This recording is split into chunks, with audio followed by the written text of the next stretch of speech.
Hello and welcome प्यारे बच्चों, कैसे हो सारे। मैं असीम भारद्वाज स्वागत करता हूं आप सभी का संसारम पे। तो बच्चे, वर्ग एक या पीजीटी के लिए अगर आप केमिस्ट्री यानी केमिकल साइंस बोल सकते हैं, आप रसायन विज्ञान से अगर आप शिक्षक बनने के लिए प्रिपरेशन कर रहे हैं बच्चे, तो आप सभी के लिए आज सेशन है हमारा। फर्स्ट क्लास हमारी है जिसमें एमसीक्यू प्रैक्टिस हम लोग शुरू कर रहे हैं।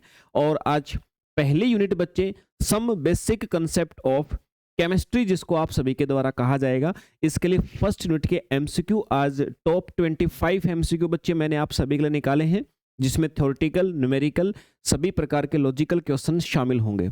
ये क्लास करने के बाद में आई थिंक मुझे नहीं लगता कि आपको फर्स्ट यूनिट के लिए फिर कहीं पर उलझने की आवश्यकता होगी। सारी वैरायटी के क्वेश्चन आपके लिए लेके आया हूं बच्चे। चलिए, बाइलैंग्वेज होंगे, दोनों ही लैंग्वेज में आप सभी को समझाया जाएगा बच्चे। तो करते हैं शुरू। और ये पहला क्वेश्चन आप सभी के सामने है, स्क्रीन पे आपको दिखाई दे रहा है बच्चे। क्वेश्चन को पढ़ते हैं और जानने की कोशिश करते हैं सर क्या औचित्य इसके अंदर लगेगा हमारा। Oxygen occurs in nature, oxygen प्रकृति में पाया जाता है किस किस आइसोटोप के रूप में पाया जाता है बच्चे, आप सभी जानते हैं सर। एक सामान्य तौर पे ये कुछ आइसोटोप्स होते हैं, एक ऑक्सीजन 16, ऑक्सीजन 17, ऑक्सीजन 18, मतलब तीन समस्थानिकों के रूप में, तीन आइसोटोप के रूप में ऑक्सीजन आपको मिलता है। और सबका एटॉमिक मास जो O16 है ना, इसका एटॉमिक मास इतना होता है, 17 का इतना एटॉमिक मास है और 18 का इतना एटॉमिक मास होता है। एंड रिलेटिव अबंडेंस, ये मैंने मास बता दिया। और हमारी प्रकृति में कितना कितना प्रतिशत ये तीनों के तीनों आइसोटोप हैं, मतलब कितनी मात्रा में आपको पाए जाते हैं, वो दिया गया है। आपसे पूछा है एवरेज एटॉमिक मास बताइए ऑक्सीजन का। देखिए बच्चे, जब आप ऑक्सीजन का नाम लेते हैं तो हमारे सामने तो हम बोलते हैं भाई ऑक्सीजन। कौन सा ऑक्सीजन? प्रकृति में 3 ऑक्सीजन है। आपसे पूछा जाएगा कौन से ऑक्सीजन की बात हो रही है, या फिर कभी आप बोलते कि ऑक्सीजन का मास। कौन से ऑक्सीजन का मास भाई? ऑक्सीजन तो आपका 3 प्रकार से पाया जाता है। तब हमारे पास में कंसेप्ट आता है कि भाई हम है ना किसी एक ऑक्सीजन का मास नहीं लेते, हम एवरेज एटॉमिक मास बोलते हैं। जो भी वैल्यू आप बोलते हो ना, वो एवरेज एटॉमिक मास होता है। तो वो कैसे निकालते हैं समझिए बच्चे। यहां पर आपसे वही बोला गया है कि एवरेज एटॉमिक मास बताओ कैसे निकाला जाएगा। भाई एवरेज एटॉमिक मास निकालने के लिए सबसे पहला काम होता है कि 3 ऑक्सीजन है ना, तो आपको तीनों को लिखना पड़ेगा। तीनों को लिखना पड़ेगा बच्चे, तीनों की वैल्यू आपको लिखनी पड़ेगी। किस चीज की वैल्यू? उसका मास और मल्टीप्लाई बाय उसकी अबंडेंस, कितनी मात्रा में है और उसका मास क्या है। तो सबसे पहले जो O16 है, ये वाला ऑक्सीजन जो है बच्चे, इसका मास कितना दिया गया है आपको? 15.995 इंटू में अबंडेंस, मात्रा कितनी है इसकी हमारी प्रकृति में? मात्रा पाई जाती 99.763, इतनी मात्रा में है। ठीक है। मैं थोड़ा साफ लिख देता हूं इसको, है ना, थोड़ा अलग अलग करके लिख देता हूं। मैंने कहा तरीका क्या होता है एवरेज एटॉमिक मास निकालने का। सबसे पहले O16 जो है, इसका मास कितना होता है? 15.995 इंटू में इसकी अबंडेंस कितनी बच्चे? अबंडेंस है सर 99.763, प्लस में फिर O17 की बात करते हैं। कितना मास है उसका बच्चे? 16.999 और अबंडेंस कितनी है बच्चे इसकी? अबंडेंस है सर इसकी 0.037 प्लस में फिर तीसरा O17 है बच्चे। कितना मास है उसका? मास होता है 17.999 और अबंडेंस कितनी है बच्चे? मात्रा 0.200 मल्टीप्लाई बाय 0.200 और अपॉन में करते हैं बच्चे 100। तो 100 से डिवाइड करोगे तो फिर आपके पास में जो आंसर प्राप्त होगा आपको, वो एवरेज एटॉमिक मास मेरे भाई प्राप्त होगा। इनकी मल्टीप्लाई करोगे आप लोग, फिर इनकी मल्टीप्लाई करोगे, फिर इनकी मल्टीप्लाई करोगे, मल्टीप्लाई करके जो भी आपके पास में बच्चे आंसर आएगा, उस आंसर को 100 से आप लोग डिवाइड करेंगे।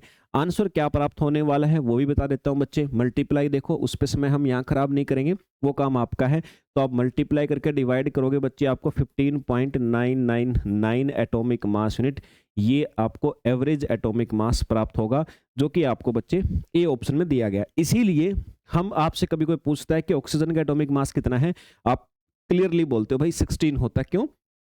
क्योंकि 16 के बहुत नजदीक वैल्यू है। वैसे तो ऑक्सीजन के जितने भी आइसोटोप है सबकी वैल्यू अलग अलग होती है। चलिए सर, समझ में आ गया। ये पहला क्वेश्चन था, उम्मीद करता हूं क्लियर हुआ होगा आपको। अब दूसरा देखिए क्वेश्चन बच्चे, कुछ कुछ इसी प्रकार का है। लेकिन थोड़ा सा स्टेटमेंट घुमा करके लॉजिक लगाने के लिए बोल दिया। अक्सर बच्चे जब क्वेश्चन देखते हैं ना, तो अपने प्री डिसाइडेड जो उनकी संभावनाएं, उनके अंदर जो तथ्य है ना, हर क्वेश्चन को उसी पे तोलने लगते हैं। लेकिन मैं कहता हूं बच्चे क्वेश्चन को पढ़ा करो, पहले क्वेश्चन को पढ़ के उसकी थीम तक जाया करो कि कहना क्या चाह रहा है। पढ़ते हैं बच्चों। फॉर एवरी 137 क्लोरीन, क्लोरीन जो है बच्चे वो आपको क्लोरीन 37 की फॉर्मेट में मिलता है। मतलब एक क्लोरीन ऐसा भी होता है प्रकृति में जिसका मास 37 है।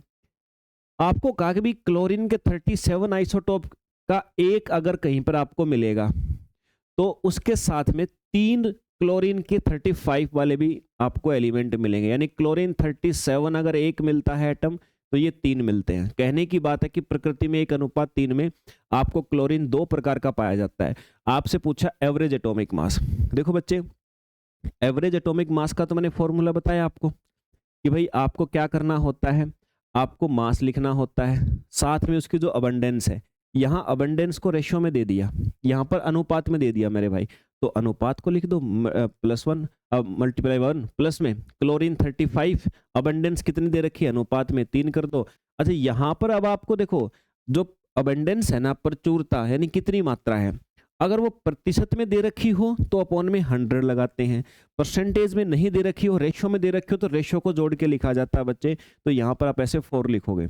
अब 37 बन जा 37 और 3 से इसको करोगे आप 105 अपॉन में 4, टोटल कितने हो जाएंगे बच्चे 142/4, काटोगे तो 4 3 जा 4 5 जा, ये 35.5 आपको देखने को मिलेगा।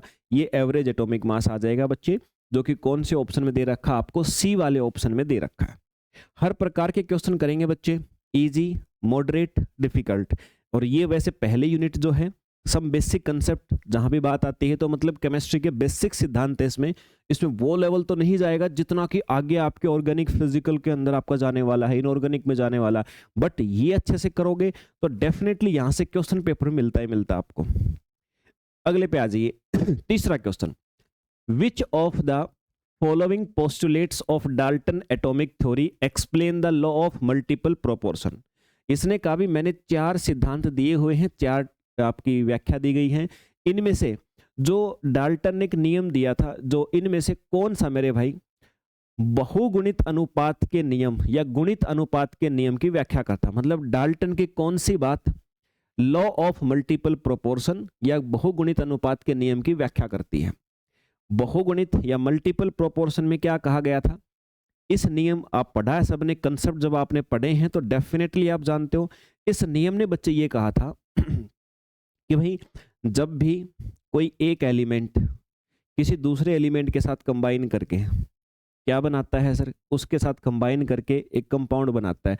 सपोज करो जैसे कार्बन और ऑक्सीजन मिलके CO भी बनाते हैं, कार्बन और ऑक्सीजन मिलके CO2 भी बनाते हैं। लेकिन कंपाउंड चाहे कितने भी बनाएं, अगर आप ऑक्सीजन यहाँ पर है, ऑक्सीजन यहाँ पर है, यहाँ पर एक ही ऑक्सीजन है तो 16, यहाँ पर 2 है तो 32। जब भी आप इनका अनुपात देखोगे ना तो अनुपात हमेशा वोल नंबर मिलेगा। वोल नंबर मतलब पॉइंटों में नहीं मिलेगा, ऐसा नहीं कि 1/2 इंटू में 3, ऐसा नहीं मिलेगा, आपको पूरे नंबर मिलेंगे, वोल नंबर मिलेंगे। ये आपको मल्टीपल प्रोपोर्शन नियम में बताया गया था। अब देख लो मेरे भाई कहाँ से निकलती है हमारे पास ये एटम्स ऑफ 2 एलिमेंट में combine with another to form more than 1 compound. 2 element के कंपाउंड एक दूसरे के साथ मिल करके और कई प्रकार के कंपाउंड बना सकते हैं। बात तो सही है लेकिन एग्जैक्टली कोई कंक्लूजन नहीं निकला। Atoms combine in the ratio of small whole number to form compound. ये मुझे लग रहा है इसने कहा कि जब एटम्स कंबाइन करते हैं तो उनका अनुपात स्मॉल वोल नंबर होता है, पूर्ण संख्या होती, कभी पॉइंटों में बटे में नहीं होती। यही बात मुझे लग रही बच्चे, सही आंसर भी आ जाएगा सर आपका। Okay sir. अब बच्चे एक आप सभी के लिए सूचना, और अगर आप बच्चे एमपीटेट वर्ग 1 के लिए प्रिपरेशन करो केमिस्ट्री विषय से वर्ग 1 के लिए, तो आपके पास ये एनसीईआरटी बैच है, कंप्लीट एनसीईआरटी बेस आपका बैच है बच्चे। और 1999 फीस आपको शो हो रही है, बट इसमें 500 रुपये का डिस्काउंट है। न्यू 50 कूपन कोड लगाओगे यानी 1499 रुपये में कंप्लीट बैच आपको मिल जाएगा। बैच आपका नए सिलेबस पर डिपेंड होगा, कंप्लीट एनसीईआरटी बेस होगा, 1000 से ज़्यादा एमसीक्यू प्रैक्टिस करवाए जाएंगे, मॉक टेस्ट दिए जाएंगे, डीपीपी डेली प्रैक्टिस सीट दी जाएगी। ये सारी फैसिलिटी के साथ में एक बैच आपके लिए छत्तीसगढ़ वर्ग 1 के लिए अगर आप प्रिपरेशन कर रहे हो बच्चे, वो भी आपको मिलेगा। अगर आप ईएमआरएस के लिए प्रिपरेशन कर रहे हो बच्चे तो भी आपको tier 1 plus tier 2 complete batch मिलेगा। और अगर बच्चे आप केवीएस या एनवीएस का भी जो आपका एग्जाम होगा उसके भी अगर पीजीटी केमिस्ट्री से प्रिपरेशन करना चाह रहे हो तो गुरु बैच बच्चे टीयर 1 टीयर 2 कंप्लीट इसके अंदर आपका शामिल है। कोई भी बैच आपको जो मिलेगा वो आपको 1200 से 1499 तक मैक्सिमम फीस होगी बच्चे, इससे ज़्यादा किसी में नहीं होगी। हर बैच के अंदर आपको समथिंग 1200 से 1499 के बीच में मिलेगा बच्चे, ठीक है। कोई भी बैच आप लेंगे फैसिलिटी सब में सारी होंगी, एमसीक्यू प्रैक्टिस, मॉक टेस्ट, सब सारी चीज़ें बच्चे कंप्लीट आपको पैकेज मिलेगा। इसके बाद बच्चे अगर आप बुक मंगवाना चाहते हो, अगर छत्तीसगढ़ व्याख्याता की प्रिपरेशन आप कर रहे हो, छत्तीसगढ़ में वर्ग 1 की तैयारी कर रहे हो, तो बच्चे ये सिलेक्टेड एमसीक्यू बुक आप सभी के लिए आप संसारम एप्लीकेशन के ऊपर, संसारम एप्लीकेशन पे जाके ऑर्डर कर सकते हो, आपके घर पे आ जाएगी। आप अगर किसी भी पीजीटी एग्जाम की तैयारी कर रहे हो, कोई भी आपका पीजीटी एग्जाम जिसकी आप तैयारी कर रहे हो, खासकर एमपीटेट वर्ग 1 अभी जो आपका आने वाला है, तो बच्चे ये सारे पीजीटी एग्जाम के लिए एनसीईआरटी शिक्षक नाम से बुक है बच्चे, एनसीईआरटी बेसिस में यूनिट वाइज आपको क्वेश्चन दिए गए। चलिए भाई, अब आते हैं हम अपने काम की बात पे, जो हमारा मुख्य उद्देश्य चल रहा है। सम बेसिक कंसेप्ट से हम एमसीक्यू प्रैक्टिस कर रहे हैं। क्वेश्चन नंबर 4 देखिए बच्चे, few figures are expressed in scientific notation, mark the incorrect. देखो यार, जब भी हम केमिस्ट्री के अंदर कैलकुलेशन करते हैं तो कैलकुलेशंस को लिखने का एक तरीका होता है साइंटिफिक नोटेशन। वैज्ञानिक रूप से उनको लिखने का एक तरीका हमारा विकसित किया गया कि जब भी आप वैल्यूज को लिखो, फाइनल आंसर निकालो, तो साइंटिफिक नोटेशन में करना होता है। साइंटिफिक नोटेशन का मतलब होता है कि एक डिजिट के बाद पॉइंट लगा करके फिर उसको लिखना होता है। जैसे देखो 234000, ये आपके पास में एक संख्या है। इसी को अगर साइंटिफिक नोटेशन में लिखेंगे तो क्या करेंगे, एक अक्षर के बाद में पॉइंट लगाना होता है, 2 के बाद पॉइंट लगाना है। कितने बच गए, 1 2 3 4 5 बच गए ना। तो फिर इसके बाद पॉइंट लगा के, ये क्या है आपका, इसके बाद बच्चे आपने पॉइंट लगाया और जितने भी नॉन जीरो नंबर हैं उनको लिख दो। नॉन जीरो 3 और 4 हैं, इनको लिख दिया। बट 2 के बाद पॉइंट लगाया, पॉइंट के बाद कितने हैं, 1 2 3 4 5 है ना, तो साथ में आपको 10⁻⁵ लिखनी पड़ेगी। ये तरीका होता है बच्चे साइंटिफिक नोटेशन में लिखने का। अच्छा, इसको लिखोगे तो इसके बाद नॉन जीरो नंबर यहाँ तक है 8 तक, तो 8.008 ऐसे लिखना पड़ेगा, है ना। और साथ में पॉइंट के बाद 3 अक्षर हैं तो 10⁻³ ये लिखना पड़ेगा। लेकिन यहाँ तो सर अकेला 8 है, ये 8 कहाँ चला गया भाई। यहाँ पर सारी ही जीरो होती तो आप अगली नहीं लिखते, लेकिन कोई भी नॉन जीरो नंबर है ना तो वहां तक आपको लिखना पड़ेगा पॉइंट के बाद। तो यही आपका गलत है और इसने यही पूछा आपसे इनकरेक्ट कौन सा है। ऐसा इनमें देख लो आप लोग, इनमें देख सकते हो 0.00048 है, इसको लिखोगे 4.8, पॉइंट के बाद पॉइंट यहाँ पर आपका लगा हुआ बच्चे। अब यहाँ पर पॉइंट खिसकेगा तो ऑब्वियस सी बात है सर, ये जो आपको संख्या दिखेगी ये माइनस में जाएगी। मतलब पॉइंट देखो, यहाँ पर पॉइंट के बाद नहीं था ये संख्या, पॉइंट के बाद नहीं थी, यहाँ पर पॉइंट के बाद संख्याएं हैं, तब आपकी पावर माइनस में लिखी जाती है। ओके सर, ये भी सही है। उम्मीद करता हूं बच्चे समझ में आ गई होगी बात आपको। बाकी कंसेप्ट जब आपने पढ़े होंगे तो ये सारी बातें आपने सीखी होंगी। अगले क्वेश्चन पे आ जाइए। क्वेश्चन नंबर 5 आपको क्या कहता है, mark the rule which is not correctly stated about the determination of significant figure. सार्थक अंक, सिग्निफिकेंट फिगर के लिए कुछ रूल पढ़े थे आपने, आपसे कहा कि कौन सा रूल गलत है, सही ढंग से नहीं बताता सिग्निफिकेंट फिगर के बारे में। पहला, zero preceding to first non zero digit are not significant. सही बात है, इसने कहा भाई कि ये आपका कोई मान लो ये आपका ऐसे लिखा हुआ है तो नॉन जीरो नंबर से पहले जो जीरो है वो सिग्निफिकेंट नहीं होती है। बिल्कुल सही बात है, रूल आपने पढ़ा है बच्चे। Zeros between the 2 non zero digit are not significant. इसने कहा 2 नॉन जीरो नंबर है, इनके बीच की जो जीरो है ये भी सिग्निफिकेंट नहीं है। नहीं भाई, ये सिग्निफिकेंट होती है। ये रूल आपका पहला ही रूल आता है शायद ये। तो बी वाला आंसर आपका जो दे रखा गलत है। इसने यही पूछा था कि कौन सी बात करेक्टली स्टेट नहीं करी गई है, तो बी आंसर आ जाएगा बच्चे। क्वेश्चन नंबर 6 पे आ जाइए। विच of the following rule regarding the significant figure and calculation involving them not correct. अब की बार सिग्निफिकेंट फिगर के बारे में ही क्वेश्चन है, लेकिन सिग्निफिकेंट फिगर के साथ में थोड़ी सी आपको जोड़ घटा गुना भाग भी आपको बोला गया है। तो इसमें से बताना कौन सी बात सही है कौन सी गलत है। सही नहीं है बोला है, द रिजल्ट ऑफ एडिशन और सब्ट्रैक्शन। भाई अगर आप किन्हीं भी दो संख्याओं को जोड़ते हैं या घटाते हैं तो फिर उसके से आपको is reported to the same number of decimal place as present in number with least decimal place। भाई दो आप डेसिमल वाली संख्याओं को अगर जोड़ो या घटाओ तो आपको फाइनल आंसर जो होता है ना वो किस फॉर्म में निकालना पड़ेगा, आपको सबसे फाइनल आंसर निकालना पड़ेगा सबसे कम डेसिमल वाले पॉइंट तक, सबसे कम डेसिमल वाले पॉइंट तक निकालना पड़ेगा। ये इसने कहा सबसे कम दशमलव स्थानों वाली संख्या में मौजूद है। मतलब आपके पास 3 या 4 डेसिमल वाली संख्याएं ले ली, उनको जोड़ोगे घटाओगे तो जो आंसर आएगा ना वो आंसर किस फॉर्मेट में निकालना पड़ेगा, जहां पर सबसे कम दशमलव स्थानों की संख्या हो उसमें। ये तो बात सही है। मल्टीप्लीकेशन करोगे या डिवीजन करोगे तो जो आपका आंसर आएगा ना सिग्निफिकेंट फिगर में वो सबसे मोस्ट प्रिसाइज फिगर का होगा। ये गलत है भाई, मोस्ट नहीं होता, लिस्ट होता है।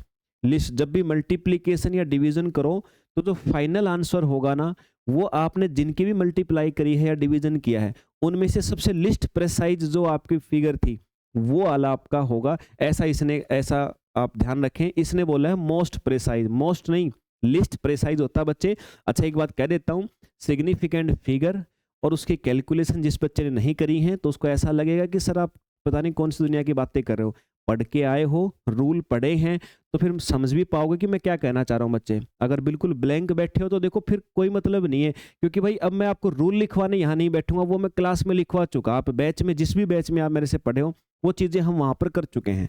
अब सिर्फ एमसीक्यू प्रैक्टिस है, आपके ज्ञान को देखना है कि आपने कितना इंप्लीमेंट किया। ओके सर, तो ये आंसर आ जाएगा बी वाला।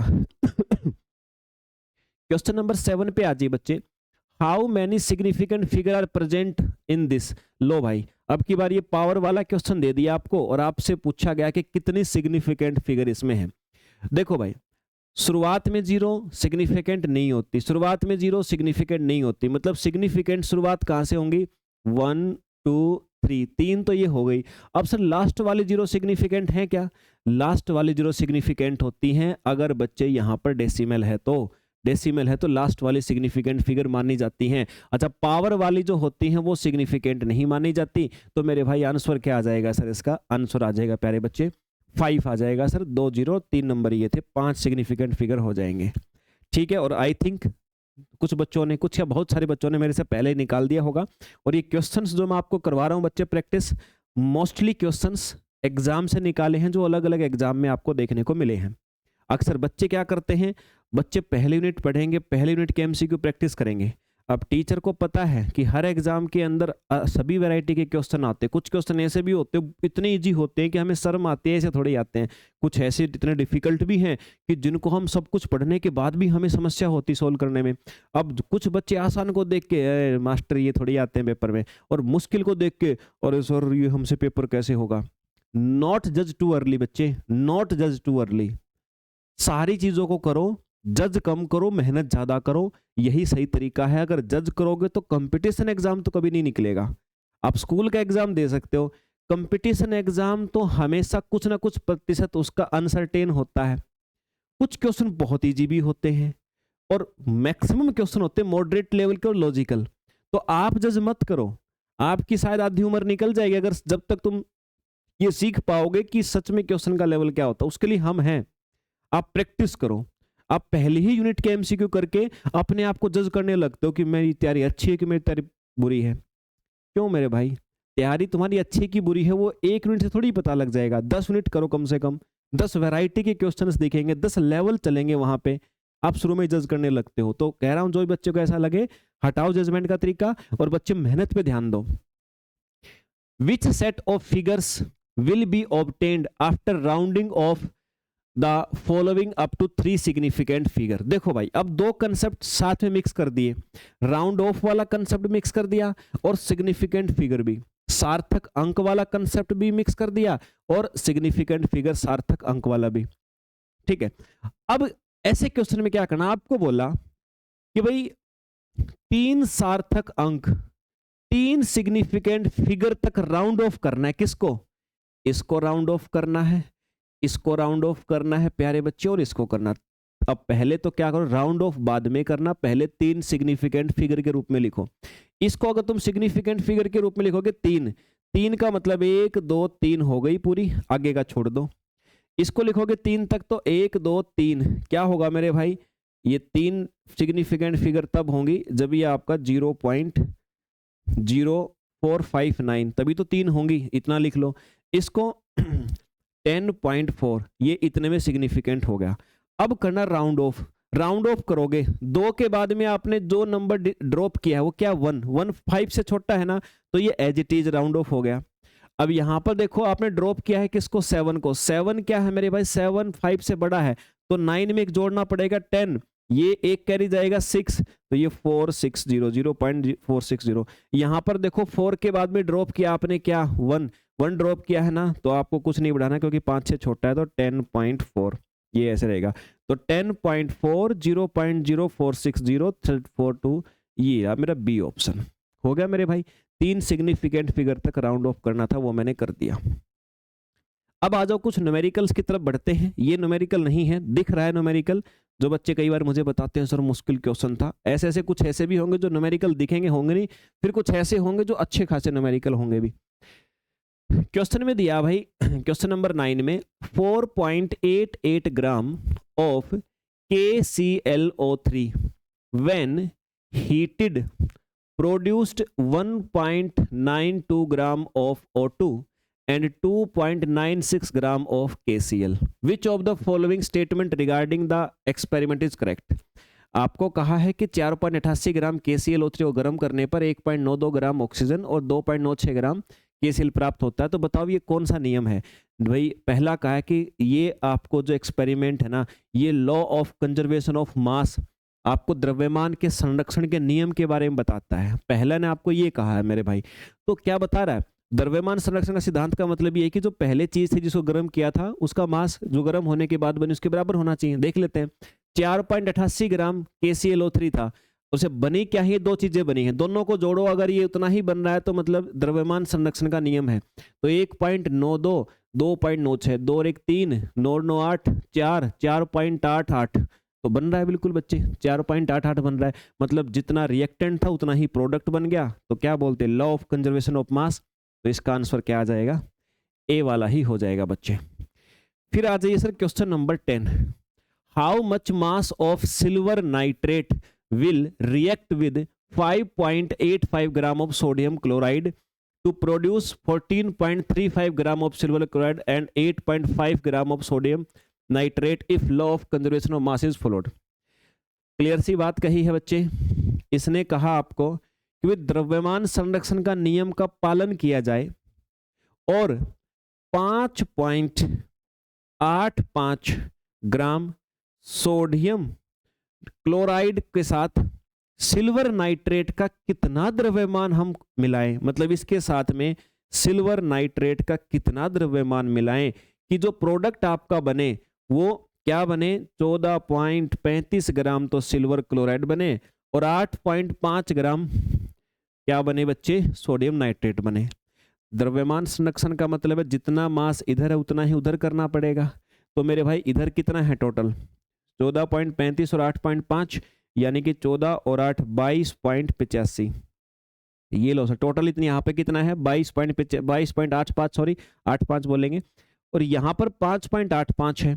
तो अब ये कितना होगा भाई, उसमें से इसको घटाओ कितना आएगा, 17 आएगा। ये 17 होगा क्योंकि 17 जोड़ोगे तभी तो उसके बराबर मास बनेगा, द्रव्यमान बनेगा। तो आंसर आ जाएगा बच्चे सी वाला। Okay sir. फिर आ जाओ 11 नंबर क्वेश्चन बच्चे। अब देखो, अब यहां से क्वेश्चन थोड़े से मॉडरेट लेवल पे अब मैं लेके चलता हूं, फिर अगले क्वेश्चन होंगे अच्छे खासे लेवल के। What mass of hydrochloric acid is needed to decompose 50 gram of limestone? 50 gram limestone को तोड़ने के लिए मेरे भाई आपको कितना HCl की आवश्यकता होगी। देखो बात करी गई है कैल्शियम कार्बोनेट को तोड़ना है। किससे तोड़ोगे बच्चे, HCl से तोड़ोगे। HCl से तोड़ोगे यानी हाइड्रोक्लोरिक एसिड के साथ अभिक्रिया करवाओगे, बनेगा क्या बच्चे, बनता आपके पास में क्या है, CaCl2 बनता है, H2O बनता है और CO2 ये बनता है। H2O बनता है साथ में CO2 ये प्रोडक्ट बनता है। अब इसको बैलेंस करोगे तो बैलेंस के नाम पे हमें 2 लगाना पड़ेगा ताकि क्लोरीन के भी 2 हो जाए, यहाँ हाइड्रोजन के भी 2 हो जाए। मतलब ये बैलेंस केमिकल रिएक्शन है। जो कुछ चीजें ऐसी हैं बच्चे जो पढ़ते पढ़ते आपको याद करनी पड़ेंगी। तो HCl के साथ कैल्शियम कार्बोनेट की रिएक्शन करवाते हैं तो ये प्रोडक्ट आपके पास बनता है।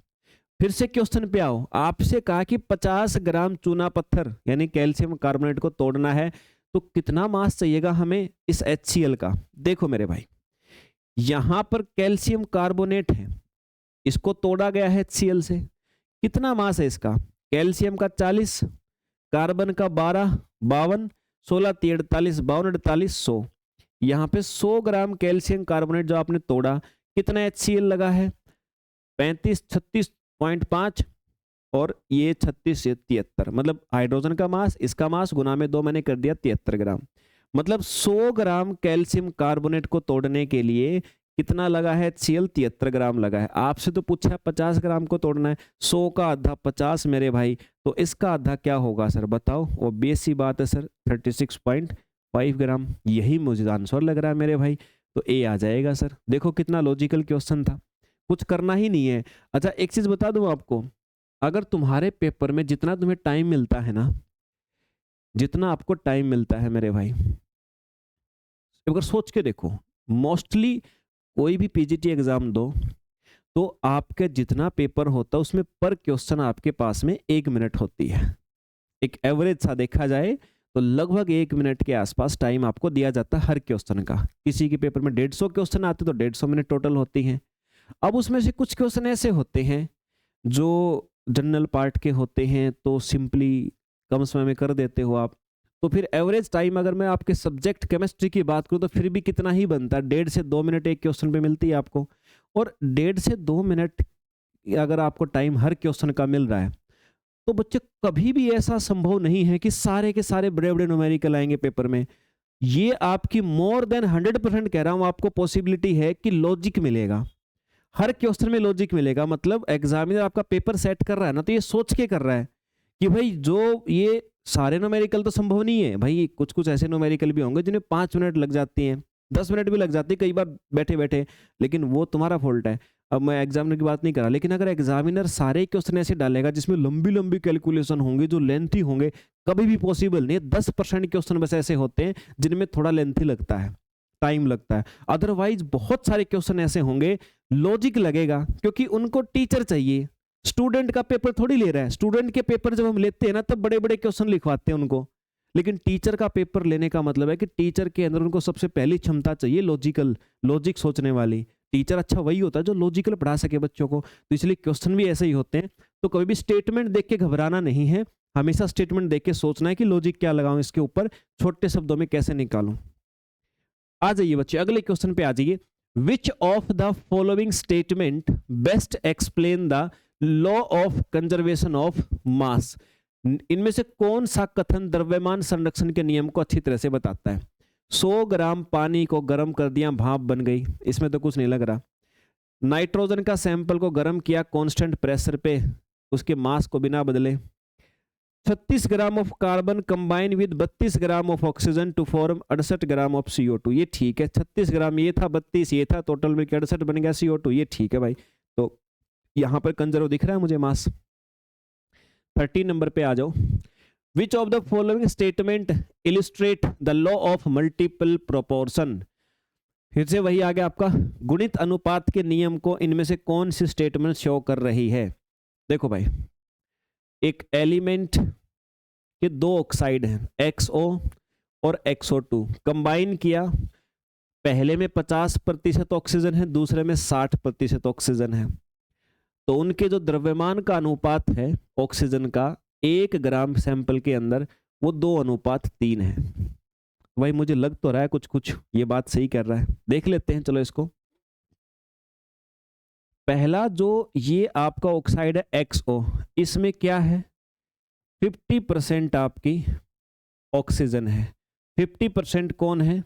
दूसरा है, ठीक है, यानी कुल मिलाकर के दोनों चीजों का अनुपात 1 आ गया। Okay sir. अच्छा दूसरे के अंदर इसने बोला है कि भाई 60% तो ऑक्सीजन है और 50% यानी 40% दूसरा बच गया, मतलब 60% ऑक्सीजन है, तो ये कितना 40%। इनको काट पीट के देखोगे, 2 दूनी 4, 2 3 6, 2 5 10, 1.5 आ गया। यानी सिंपल शब्दों में हमें दिख रहा है सर कि ऑक्सीजन जो है ना, इसमें जो ऑक्सीजन है और इसमें जो ऑक्सीजन है वो इस अनुपात में है। वोल नंबर में लिखते हैं हमेशा, वोल नंबर बनाने के लिए क्या करेंगे, 2 से मल्टीप्लाई, 2 एकम 2, 1.5 दूनी 3, 2:3, बिल्कुल सही वोल नंबर है।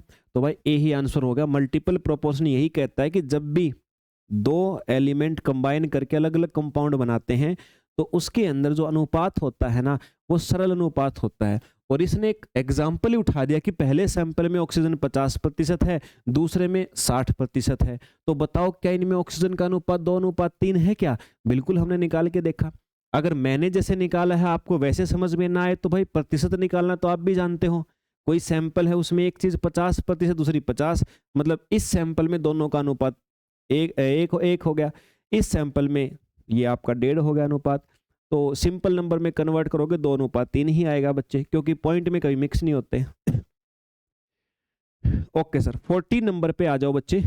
विच ऑफ द फॉलोइंग पेयर, इनमें से कौन सा युग्म है वो गणित अनुपात के नियम को दर्शाता है? तो भाई मुझे नहीं लगता आपको और कराने पड़ेंगे क्वेश्चन। पीबीओ पीबीओ2, देखो दो कंपोनेंट है ये और ये, इसका मास सेम है, इनके मास का अनुपात निकालोगे तो आपको क्या आएगा, वोल नंबर आएगा। यही तो था मल्टीपल प्रोपोर्शन, तो इसको तो करने की नीड ही नहीं। अब 15 नंबर पे आ जाओ।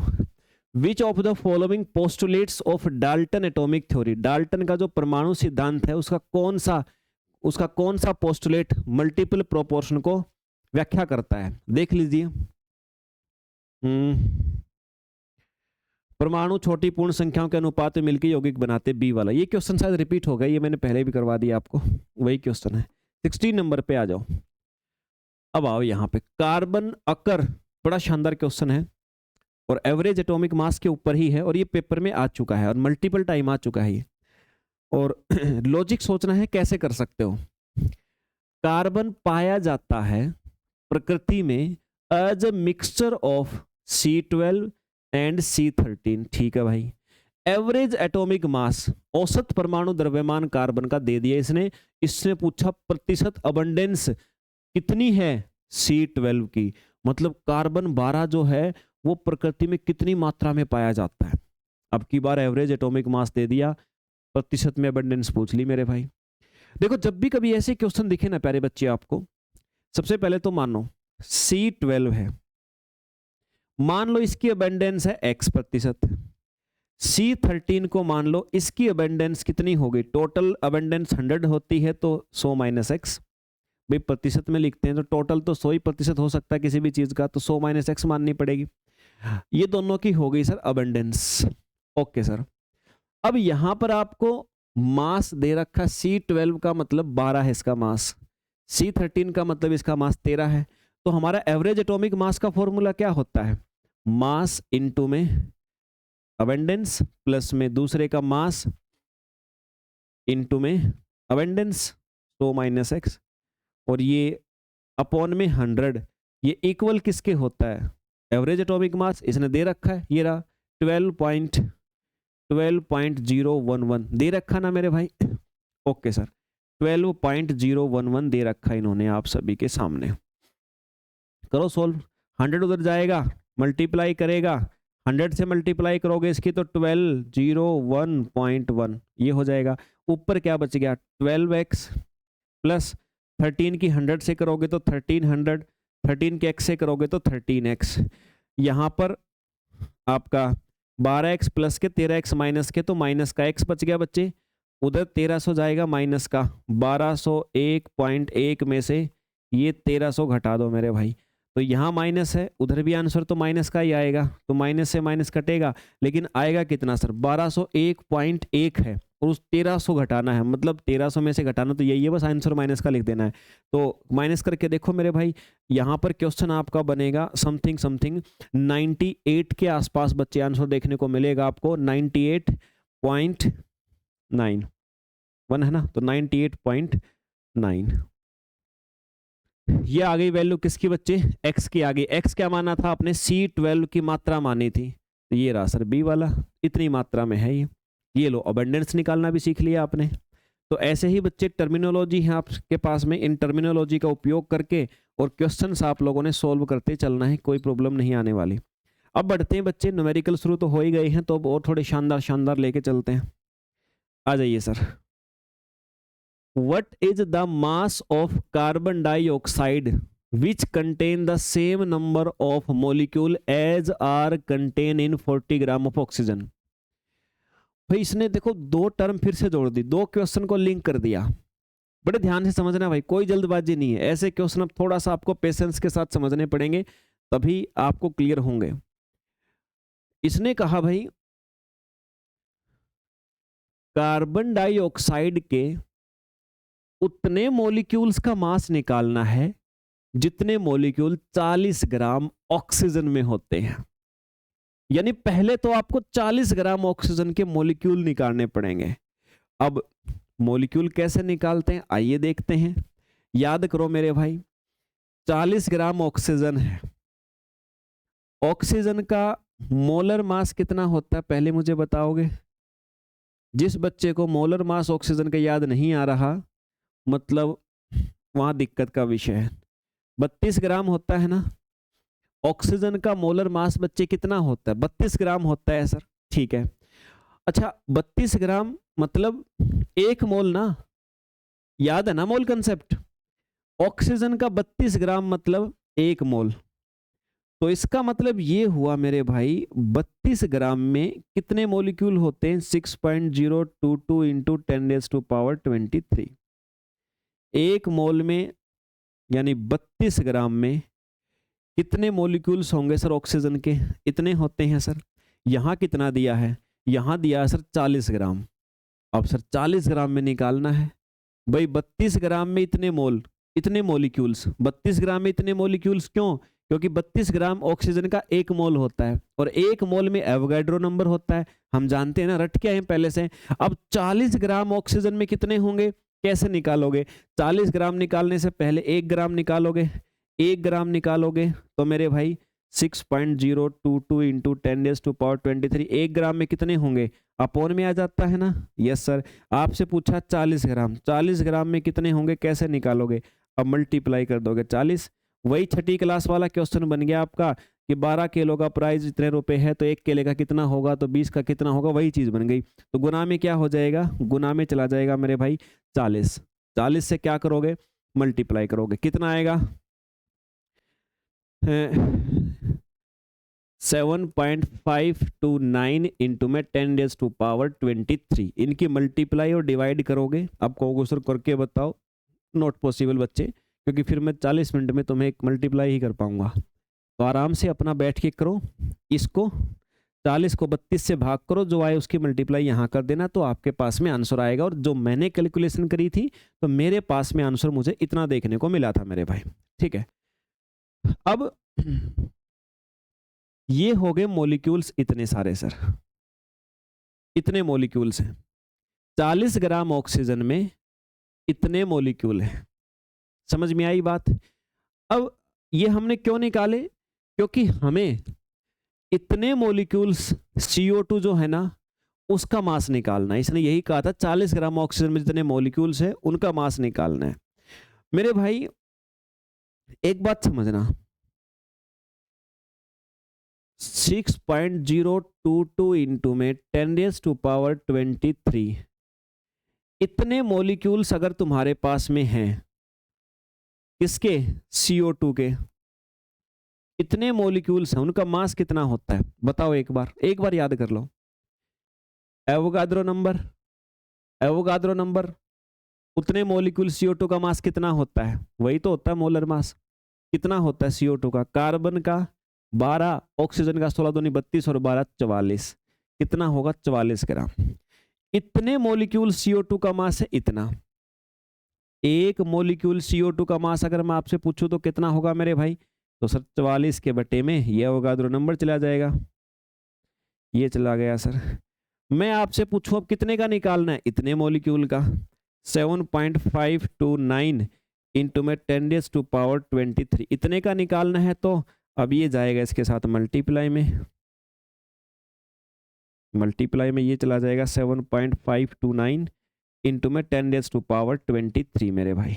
ये करो मल्टीप्लाई, मल्टीप्लाई करोगे मेरे भाई, फाइनल आंसर क्या देखने को मिलेगा, जोड़ घटा गुना भाग जो लगे करना, फाइनल आंसर आएगा इसका 55 ग्राम। जब मैंने किया था 55 ग्राम मुझे देखने को मिला था। ठीक है भाई, उम्मीद करता हूं क्वेश्चन समझ में आया होगा। 2 क्वेश्चन जोड़े थे, शुरुआत में करोगे टाइम लगेगा, लेकिन क्वेश्चन की मल्टीपल टाइम रिवीजन करोगे कुछ भी दिक्कत नहीं आनी मेरे भाई। तो इसलिए बार बार कहता हूं फर्स्ट टाइम में कुछ भी जज मत किया करो। The number of oxygen atoms present in 1 mole of oxalic acid dihydrate. Oxalic acid का फॉर्मूला होता है COOH की ट्वाइस, डाइहाइड्रेट मतलब 2H2O।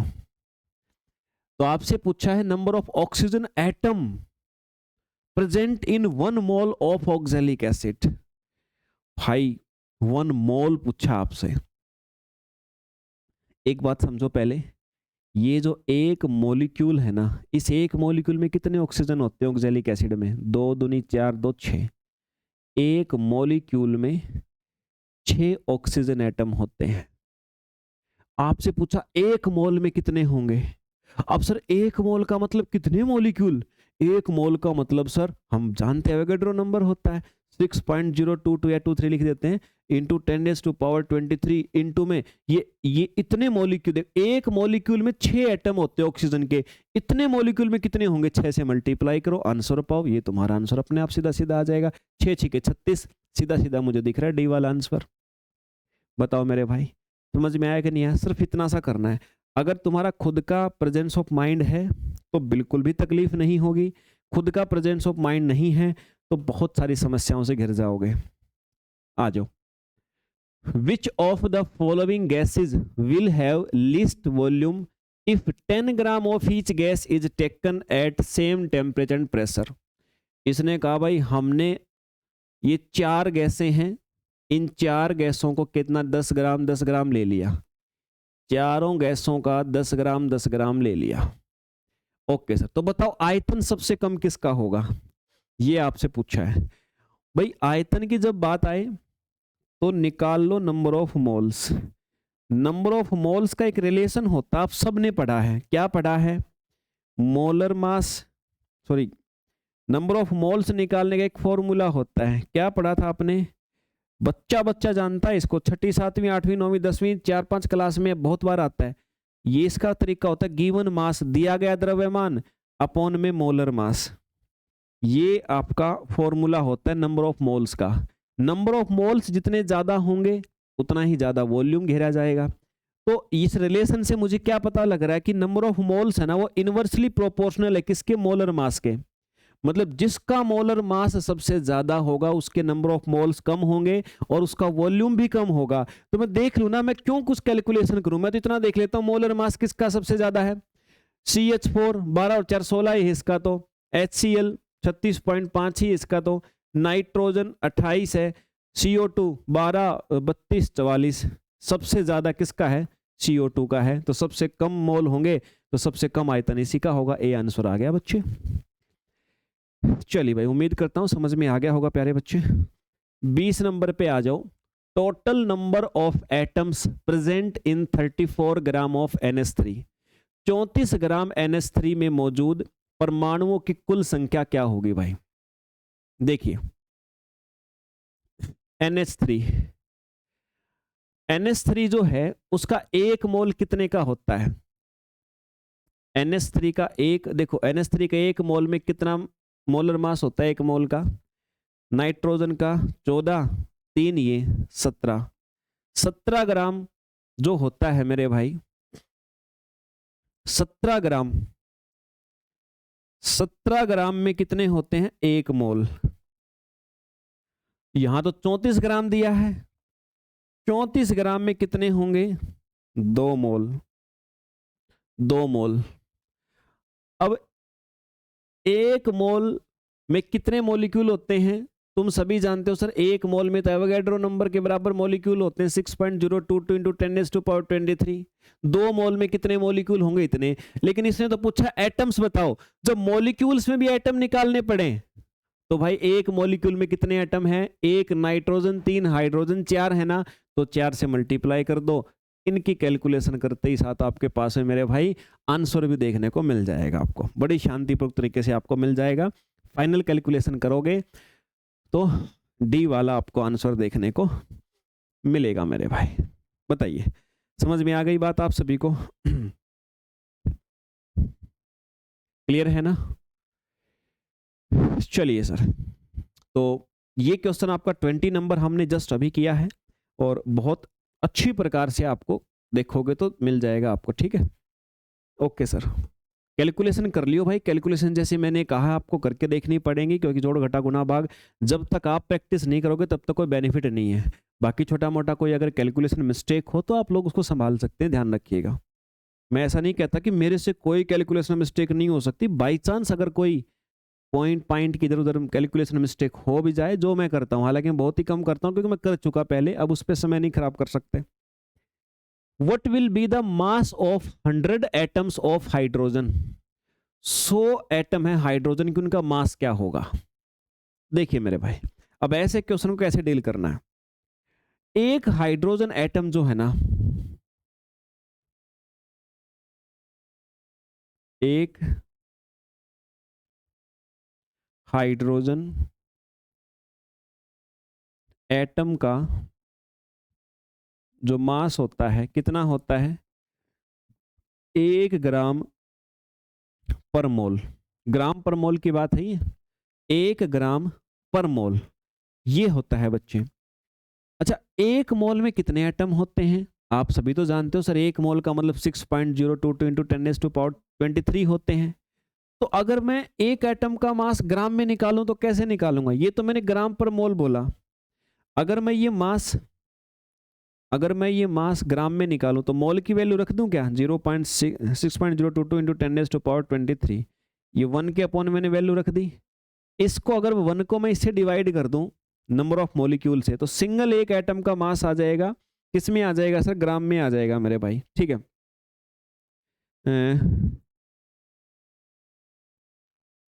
10⁻24 ये मेरे पास में आंसर मुझे फाइनल देखने को मिलेगा। अगर मैं 1 को डिवाइड करूंगा इससे, 1.66 इंटू में 10⁻⁻24 आपको आंसर देखने को मिलेगा ग्राम में। ये ग्राम पर मोल में था, ये वैल्यू हमें सबको पता है, ग्राम पर मोल में इतना होता है, लेकिन सिर्फ ग्राम में देखोगे तो इतना आपको देखने को मिलेगा एग्जैक्टली आंसर, ठीक है? ओके सर, अब बात आती है कि ये तो एक एटम की बात हुई, पूछा कितना है? 100 एटम का। 100 एटम का निकालोगे तो मल्टीप्लाई करना पड़ेगा 100 से। 100 से मल्टीप्लाई करोगे तो क्या चेंज आएगा? 100 से मल्टीप्लाई करोगे तो 24 की जगह पे 22 हो जाएगा, बस इतना ही है।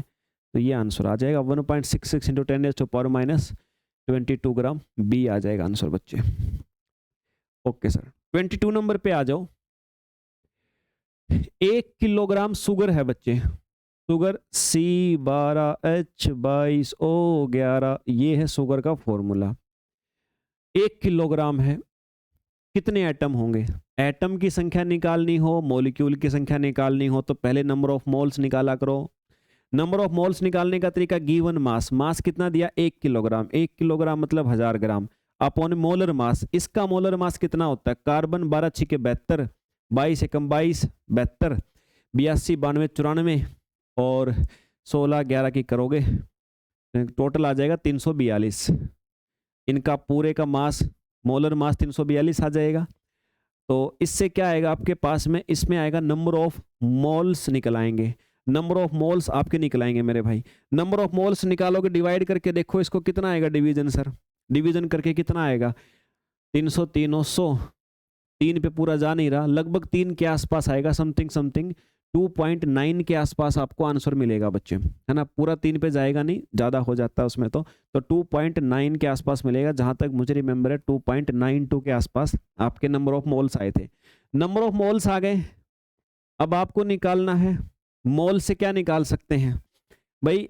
हमें पता है इसका 1 मोल जो होगा ना, 1 मोल में कितने मॉलिक्यूल होते हैं? सब में वही तो होते हैं, 6.022 इंटू 10⁻23। इतने मोल हैं, इतने मोल में कितने मॉलिक्यूल होंगे? तो 6.022 इंटू 10⁻23 की मल्टीप्लाई इससे करो, ये मॉलिक्यूल आ जाएंगे। लेकिन निकालने क्या है? एटम। तो एक मॉलिक्यूल में कितने एटम हैं? 12, 22, 2 24, 34, 45 हैं। तो 45 से मल्टीप्लाई कर दो, ये एटम भी आ जाएंगे। बस मॉलिक्यूल से एटम बनाना तो बहुत आसान है, एक क्वेश्चन में पहले ही बनाया था हमने, दोबारा भी बना लिया मेरे भाई। चलिए सर, क्लियर हुई बात। 23 नंबर पे आ जाओ, 23 number question. 1.4 moles of phosphorus trichloride are present in a sample. How many atoms are there in the sample? फिर से एटम की संख्या है भाई, खुद से ट्राई करके देखना, वीडियो को एक बार पॉज करके खुद से एक बार निकाल के देखना, मैं बाकी आपको सोल्व करा देता हूं। फॉस्फोरस ट्राइक्लोराइड का मतलब PCl3, कितने एटम है इसमें टोटल? 4 एटम है मेरे भाई। टोटल एटम की संख्या कितनी है? 4।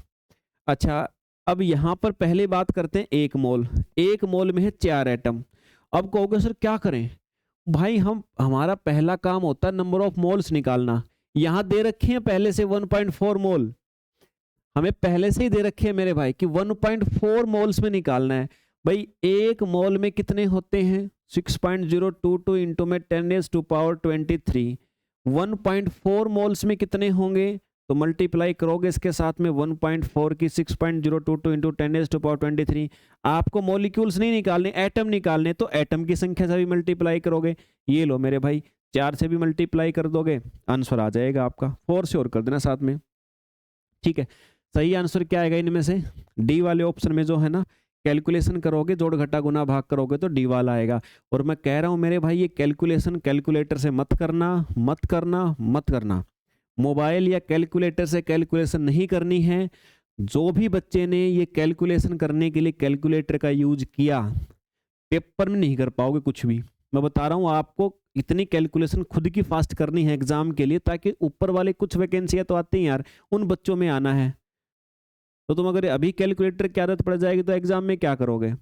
तो इसीलिए बिना कैलकुलेटर के मल्टीप्लिकेशन करने की प्रैक्टिस करनी है अभी। 24 नंबर पे आ जाओ प्यारे बच्चे।